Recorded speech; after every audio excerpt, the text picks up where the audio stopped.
Donc, qu'est-ce que c'est que la definition of done? Eh bien, c'est une compréhension commune de ce dont l'équipe a besoin pour produire un incrément de fonctionnalités livrables. Donc ça, c'est une définition assez basique, hein, ça résume bien les choses. Nous, quand on traduit de l'anglais vers le français le mot done, ça nous donne fait, fini, terminé. Il faut savoir qu'au sens Scrum, au sens agile, la done, ça veut surtout dire livrable en fait.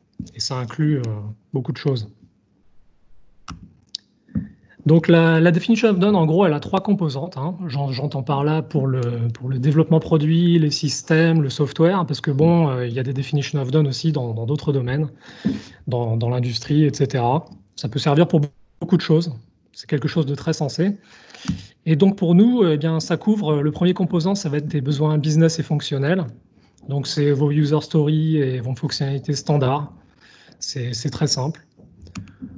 Ça va couvrir la qualité et la sécurité, bien sûr, donc tout ce qui inclut la dette technique, les standards de programmation, etc. Et on verra un petit peu plus ça en détail dans la suite.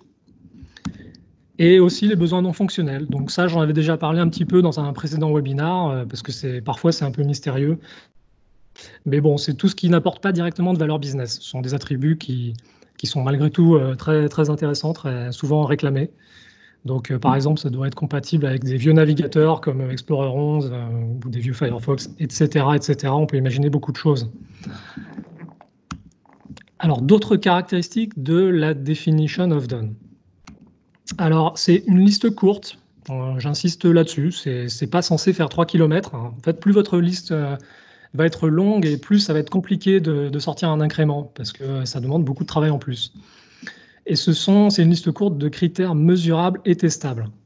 Évidemment, préférablement de façon automatisée. Je crois que vous en avez beaucoup entendu parler de ça. Elle indique que la fonctionnalité est potentiellement livrable, suivant la décision du product owner. C'est lui qui a le dernier mot sur la livraison. Mais quand la definition a été appliquée dans son ensemble, on doit être persuadé que bah ouais, ça, on peut le mettre en production, on peut le livrer au client. Et enfin, elle indique que tout le travail nécessaire pour livrer est fini. Donc, ça ressemble un peu à une redite de ce que je viens de vous dire, mais bon, ce que j'entends par là, c'est que si vous avez du travail additionnel derrière, donc comprendre dans le sprint suivant, eh bien, ça démontre que vous n'y étiez pas, en fait, hein, c'était pas vraiment terminé, puisque vous avez encore des trucs à faire qui vous sont revenus. Je vous prends un exemple vraiment basique. Si on prend par exemple une voiture, donc vous allez trouver deux types de critères. Vous allez avoir par exemple des critères d'acceptation. On veut que la carrosserie soit bleue, qu'il y ait 5 portes, qu'il y ait un toit ouvrant, qu'il y ait 4 roues motrices, etc. Et ce qui va correspondre à notre definition of done, ça va être des critères de qualité minimale. On veut que la voiture soit confortable. Donc si vous faites 20 km et que vous avez mal aux fesses, ben, c'est que vous avez pris vraiment la qualité minimum pour vos fauteuils. C'est pas agréable pour le client. L'électronique, c'est pareil. On a envie que ce soit fiable, on a envie que ça tienne, on n'a pas envie d'avoir des pannes à répétition. On a besoin d'une bonne tenue de route, on a besoin de passer le contrôle technique, on a besoin que la voiture soit peu polluante. Et tout ça sont vraiment des petits plus. C'est vraiment ça qui va faire la qualité, qui va faire la différence avec un autre véhicule. Toujours l'exemple de la voiture. Si maintenant j'oublie la definition of done, on n'en prend pas, on n'utilise pas, vous pouvez y arriver, hein, vous pouvez vous en sortir malgré tout, mais vous allez incorporer des risques. Donc on peut penser aux pannes à répétition, donc c'est valable dans le logiciel aussi, hein, c'est exactement pareil. Vous allez avoir des risques d'accident, ça c'est pareil aussi. Le mécontentement puis le départ des clients, ça c'est une conséquence. Par incidence de tout ça, vous pouvez avoir la chute de réputation de l'équipe, de l'entreprise, de votre marque. C'est pas bon. Des problèmes juridiques, etc. etc. Dégradation de la relation avec les stakeholders, ça c'est assez fréquent. Bref, ça peut poser beaucoup de problèmes, sur le long terme en tout cas. Donc, si ce n'était pas déjà évident, je vais insister un peu plus sur pourquoi on utilise une definition of done, idéalement en software. Alors, Le Scrum Guide nous dit que pendant chaque rétrospective, là, je vous fais la traduction un petit peu de ce qui est mis là, mais c'est une citation du guide. Pendant chaque sprint rétrospective, l'équipe Scrum doit réfléchir à des moyens d'améliorer la qualité en améliorant ses processus de travail. Bon, ça c'est clair pour tout le monde le fait en rétrospective, il n'y a pas de problème, mais c'est aussi le moment d'adapter leur definition of done, que l'équipe utilise pour adapter sa definition of done.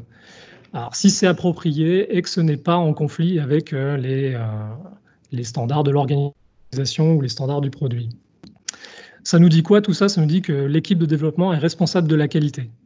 Elle doit déterminer ce que fini veut dire pour chaque fonctionnalité, elle doit en être sûre, et elle doit certifier que la fonctionnalité est potentiellement livrable. Donc ça, c'est vraiment les termes consacrés, hein. Potentiellement livrable, ça revient tout le temps dans le guide Scrum. Et le mot done, d'ailleurs, qui est utilisé dans la définition, là, ça revient un nombre incalculable de fois dans les pages. Donc c'est vraiment un concept central de l'agilité en général, je dirais, et en particulier de Scrum. L'objectif, c'est de livrer, d'ailleurs je le rappelle, de livrer rapidement de la valeur. Pas uniquement livrer vite, mais aussi livrer de la valeur le plus possible. Ce qu'elle permet encore, alors là c'est un petit peu plus théorique, mais bon, on parle souvent des piliers Scrum, je vous en avais parlé lors d'un webinaire sur Scrum. Vous avez donc la transparence, l'inspection et l'adaptation. Et donc cette definition of done, elle contribue à ces piliers. Comment? En termes d'inspection et d'adaptation, c'est clair que c'est compliqué d'émettre un avis sur quelque chose dont on ne connaît pas le statut, on ne sait pas si c'est terminé. Par exemple, vous avez un élève qui travaille, si vous ne savez pas quand son travail sera vraiment terminé, c'est difficile d'inspecter ce qu'il a fait et ensuite de s'adapter. Ça ne va pas être clair, ça va être flou, ça va être vague, vous n'allez pas trop savoir ce que vous faites. La transparence, la definition of done, c'est une définition commune donc, hein, qui permet à ceux qui font le travail et ceux qui inspectent de se mettre d'accord sur la notion de fini. Et ça permet bien sûr de limiter les incompréhensions. Donc tout le monde est au courant de ce que tout le monde fait. Et voilà, il n'y a pas de doute sur les charges de travail et sur les limites du travail à effectuer. Si vous avez par exemple deux équipes avec deux fonctionnalités qui doivent être réunies en fin de sprint, pour un même produit, j'entends, que se passe-t-il quand les standards de programmation ne sont respectés que d'un côté? Eh bien, vous allez vous retrouver au final avec un produit certainement qui fonctionnera, mais dont les standards de programmation tireront plus vers ceux qui sont les moins contraignants, ceux qui auront été effectués par l'équipe qui aura utilisé la definition of done la moins complète, si vous préférez. Les autres avantages de la definition of done. Alors, ça facilite les prises de décision du product owner.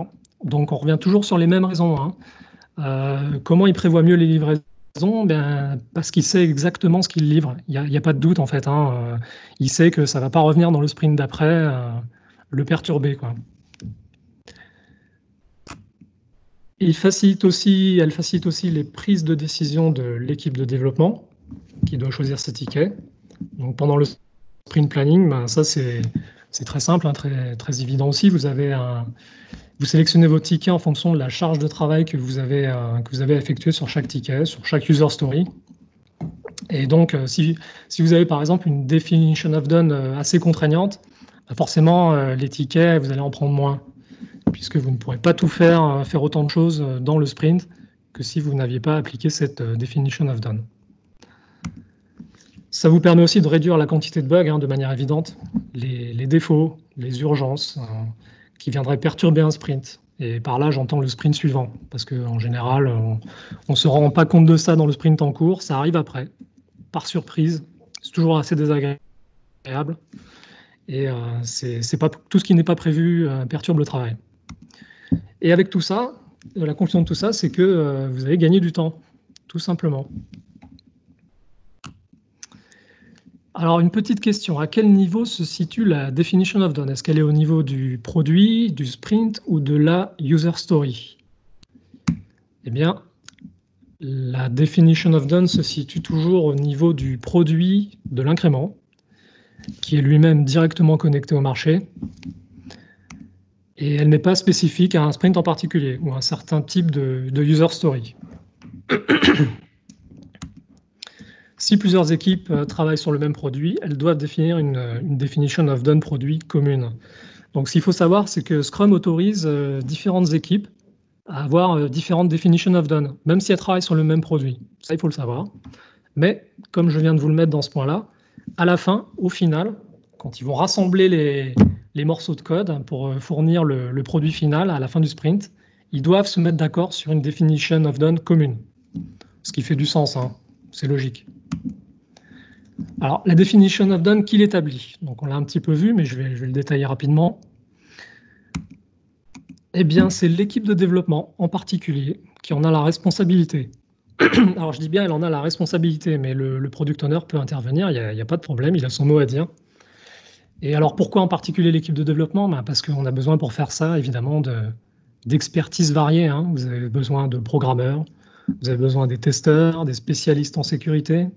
Vous avez aussi besoin des responsables UX, UI, qui peuvent mettre des contraintes de design, et les architectes logiciels, etc. On peut imaginer tout ce que vous voulez pour ça. Elle dépend aussi du département digital dans son ensemble, oui. Alors, qu'est-ce que j'entends par là, pardon?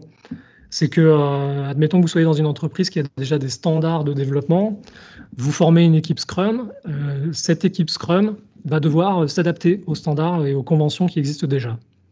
Et rien ne l'empêche ensuite de faire monter la sauce, entre guillemets, hein, et d'ajouter des critères, de faire monter sa definition of done vers quelque chose de plus contraignant, de plus qualitatif encore.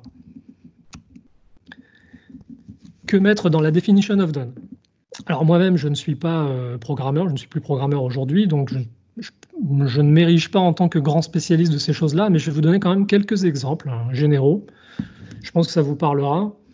Vous pouvez y mettre, par exemple, la quantité maximale acceptable d'erreurs critiques lors des tests. Donc ça, je crois que c'est fait avec un logiciel qui s'appelle Sonar. C'est une limite qui devra être améliorée ensuite régulièrement, bien sûr, mais bon, c'est bien de démarrer déjà. Vous pouvez y mettre la couverture de code par les tests, bien sûr. Vous dites, voilà, on doit avoir tant de couverture de code dans cette definition of done, et ni plus ni moins. Idéalement, c'est bien aussi de travailler en test-driven development. Vous pouvez y mettre, bien sûr, les standards de programmation, les conventions de nommage, les conventions de test, de variables, tout ce qui vous facilite la vie quand vous relisez le code de quelqu'un. L'automatisation des tests au maximum, ça c'est quelque chose qui revient souvent. Si vous regardez des documents en ligne sur les definitions of done, vous allez voir que les gens qui en parlent ne rêvent que d'automatisation, et pour de bonnes raisons, parce que ça fait gagner du temps et c'est vraiment important, quoi. Si quelque chose peut casser, il faut le tester. D'autres exemples, vous avez les critères d'acceptation pour la fonctionnalité. Alors, je l'ai déjà dit, c'est le test-driven development, c'est important. La vérification des failles de sécurité, bien sûr, hein, tout ce qui a trait à la sécurité. Vous pouvez démarrer avec les plus usuels. Toujours pareil, on recommande d'automatiser ça. Les standards du UX et design, j'en ai parlé précédemment aussi. Alors, idéalement, on consigne tout ça dans un wiki, dans un Confluence, hein. C'est mieux que ce ne soit pas uniquement un accord verbal. L'architecture logicielle, ça peut figurer dans la definition of done. Et la documentation aussi. Ça, on en parle assez souvent. Donc, que se passe-t-il sans definition of done?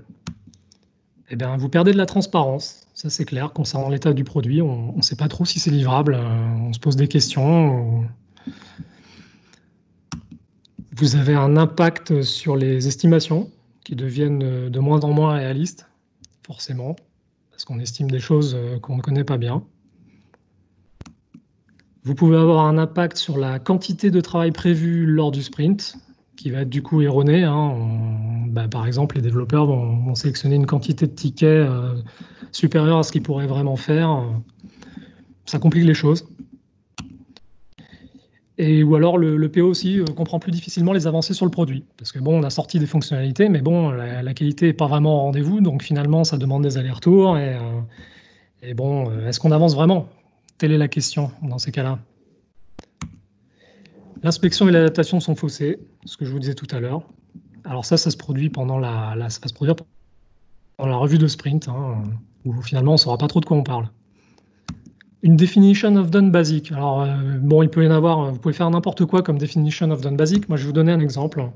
Ça peut ressembler à ça. Donc, par exemple, Le code a été examiné par au moins 2 développeurs. Les tests unitaires existent, incroyable, et l'item user story les passe. Et le code a été mergé, les branches ont été vérifiées. Donc ça, c'est super, hein, c'est une base. Mais il n'est ici question que de qualité du code. Donc, qu'est-ce qui risque de se produire lors des sprints successifs? Eh bien, vous avez ce qu'ils appellent du undone work en anglais. Donc, évidemment, c'est tout ce qui n'est pas fait, tout ce qui était à faire, qui aurait été à faire.